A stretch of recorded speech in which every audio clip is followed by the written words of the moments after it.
Bonjour Paul Amar, j'aimerais bien savoir comment vous êtes devenu journaliste et si vous avez envie de faire ce métier quand vous étiez petit. Bonjour Emma. Je vais te répondre. Oui, très tôt, j'ai eu envie d'être journaliste. Dès l'adolescence, quand j'avais à peu près 15-16 ans, j'ai compris que... Alors, je vais être honnête, j'ai hésité entre deux métiers, ou bien être prof, voilà, prof d'histoire, parce que j'aime l'histoire, ou bien journaliste. Et finalement, j'ai choisi ce métier et je ne l'ai jamais regretté.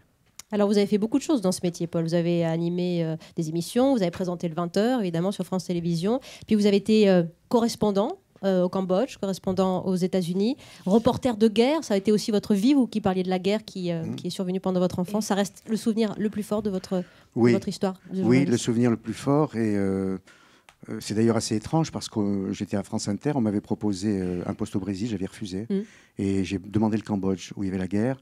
Et mon premier reportage que m'avait demandé Yves Mourouzi pour la télé, c'était un reportage sur les enfants. Parce qu'on est entouré d'enfants, et sur des enfants soldats qui étaient enrôlés par des adultes absolument pervers et salauds, et qui s'entretuaient.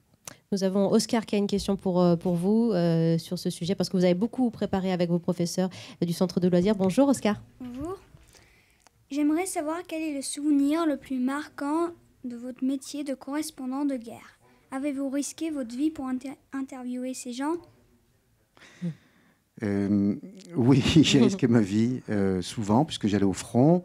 La guerre opposait les Cambodgiens entre eux. Des Khmers qu'on appelait républicains et les Khmers rouges, qui n'avaient de rouge que le nom, parce qu'ils étaient toujours habillés de noir. Et les Khmers rouges étaient à 20 km de la capitale, Phnom Penh, où moi je vivais, j'avais 23 ans. Et donc, avec mes confrères, notamment les photographes très courageux, et des confrères de radio, d'autres radios, nous allions sur le front. Et oui, nous risquions notre vie. Et c'est vrai que cela restera le souvenir le plus fort, justement, à propos de ces enfants qu'on enrôlait et qu'on obligeait à faire la guerre.